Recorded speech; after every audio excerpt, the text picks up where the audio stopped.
And we're back with another episode of Before You Buy, the show where we give you some straight up gameplay and our first impressions of the latest games. It's a Japanese game, so that means it's me, Falcon. And good lordy, we are talking about Astral Chain today. I am incredibly excited to talk to you about Astral Chain. Platinum Games is among my absolute favorite developers, probably my top 5 to be completely honest, and they've delivered once again. I'm really happy. I've been playing this game for probably around 6 to 8 hours, and I'm in love with it. As I always am with Platinum Games, I'm just going to gush about this game for a while. It has a couple of minor flaws we can talk about, but for the most part, I'm all in. First off, if you're familiar with Nier Automata, you're familiar with the director of this game. No, it's not Yoko Taro, it's Takahisa Tura, the lead designer on Nier Automata, and marks his directorial debut. Now, he is, I'm going to go ahead and say, more than competent in pulling together all of the disparate elements that they throw into this game. Again, if you're familiar with Nier Automata, the first few minutes of this game are going to feel like a nice bit of familiarity to drop you into an entirely new world, both speaking to the visuals and ideas that the game presents. Where Nier Automata is a post-apocalyptic game set in a future that, well, there's very little in terms of humanity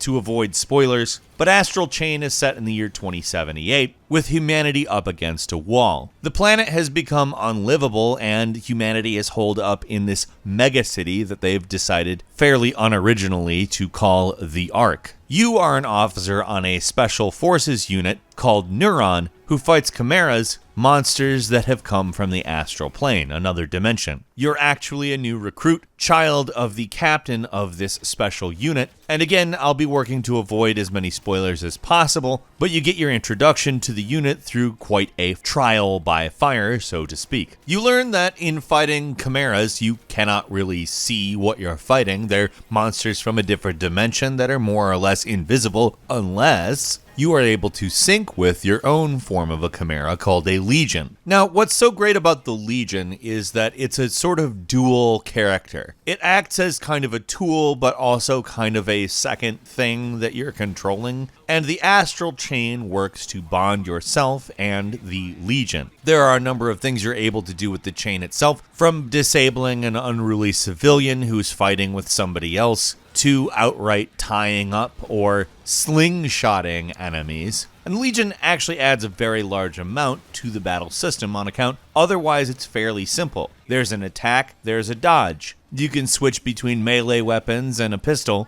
and until you get control of the Legion, which don't worry is fairly early on, you have that "is this it" feeling. It's obviously not it. There's a lot to it. The variance you're going to see in gameplay in this game maybe doesn't equal Nier Automata, but certainly calls it to mind. What I like is it doesn't represent just a pure willingness to jump on the Nier Automata stuff that they did right and make more of it. This is not an open world game. It is a level-based game in which you have a home base that basically acts as a hub world for training, getting new missions, etc., which at first glance might sound like the home base in Nier, but it's really not. It's a level-based game that you can't traverse between one area of the map to another to do whatever you want. It's literally level-based, and I like that element of it. The linearity really works here for what they're doing, because you get a lot of sort of anime-styled story, as well as fun chase sequences, various characterizations, and a lot of other stuff as well. However, it deviates from pretty much every single Platinum Games game in that you actually have to do detective stuff. You have to gather clues and learn about what's been happening in an area, identifying whether or not the bad things going on are due to a chimera, and figuring out what course of action to take. You'll be analyzing clues from dysfunctioning machinery to graffiti artists who are hiding behind a dumpster to solving weird riddles by 5 kids standing around. And some witnesses just straight up won't talk with you, and you'll have to use your Legion, which is invisible to them, to fly over and eavesdrop on them, to hear them talk as if you're not listening. To put it mildly, the game has a ton of personality, and it makes you find the personality. In asking you to do detective work on top of all of the action in this game, even if the detective work isn't necessarily the most in-depth I've seen. In fact, sometimes while solving something, it doesn't really feel like you're solving something, but simply doing an item search. And instead of items, you get pieces of information that you then have to piece together to form a conclusion with your partner. If it was just this feature on its own, if it was just a detective game, it would probably be a little disappointing. But within the context of this game, it works to break up the action with something that feels meaningful and really works as a device to make you feel as though you want to get further involved with the intrigue, and helps to pace the game well. It forces you to become acquainted with the world and characters living in it in a way that I don't think you would otherwise, and I love this aspect of this game. It's something that I hope Platinum Games doesn't drop in future titles, and not just ones with Takahisa Tora at the helm. I think this is an aspect that every future Platinum Games game could do with. However, given that you're actually a police officer, there's a very good excuse for it in this game. So whether or not they do retain it in future titles probably has something to do with whether or not they'll actually need detective work in them. Still, it feels more than appropriate here. It's fun, it's engaging, and it allows you to see all of the personality behind the mask, so to speak. And a great deal of that is actually very positive. You end up helping a lot of people in meaningful ways. Obviously, you're mainly fighting monsters, but that you're picking up litter and helping sick people and getting people fed adds an extra layer of humanity to things that, honestly, when you're looking at the actual plot, is helpful because there's a reason to want to save humanity. Outside of battling, you're actually responsible for doing other things with your Legion. You kind of maintain it. I don't want to say it's a full-on virtual pet because it's not. You do have to sort of maintain corruption levels on its various parts. You're able to change colors, modify things about it, and you'll also get several of them over the course of the game that all do different things. This is sort of where I wanted to mention how different this game can be, in that it will give you mechanics just out of nowhere that are utterly unrelated to any of the main mechanics in any normal situation. It utilizes technology very well too, giving you a mode in which you can recall lots of holographic recordings and get information on various things. It's not groundbreaking, but it fits in really well with the setting.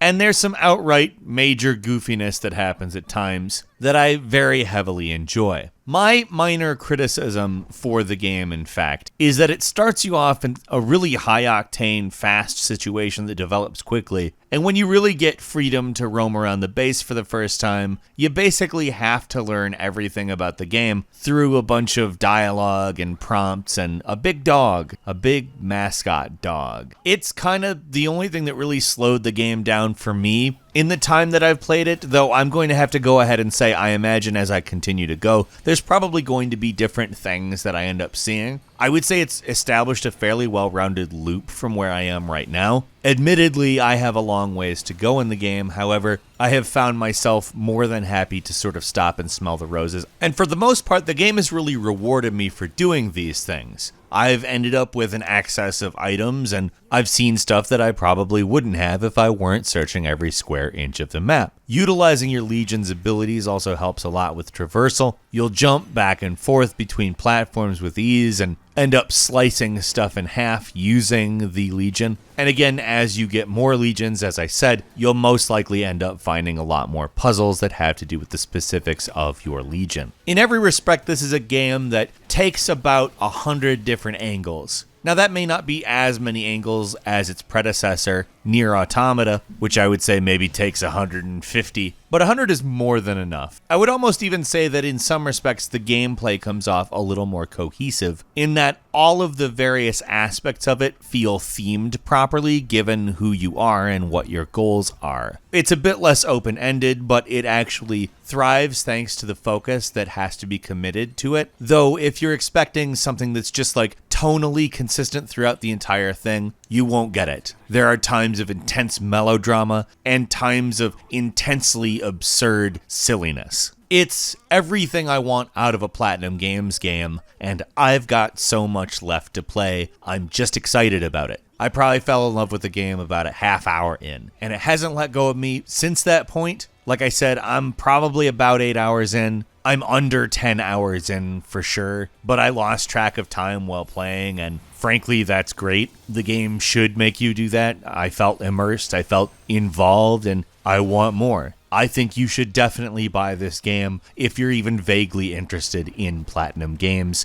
what they do, and how they do it, because they've developed it once again with this title, showing that they are more than just any kind of one-trick pony. They're continuing to innovate, and when they innovate, it's not just mindless, it's fun. If you've got a Nintendo Switch, you owe it to yourself to give it at least a spin, and I think you'll enjoy it. What did you think? Have you played this game? Leave us a comment, let us know what you think. If you like this video, click the like button, and if you're not subscribed, now's a great time to do so. We upload brand new videos every day of the week, and the best way to see them first is, of course, a subscription. So click subscribe, and don't forget to click the notification bell. As always, we thank you very much for watching this video. I'm Falcon. You can follow me on Twitter @FalconTheHero, and we'll see you next time right here on Gameranx.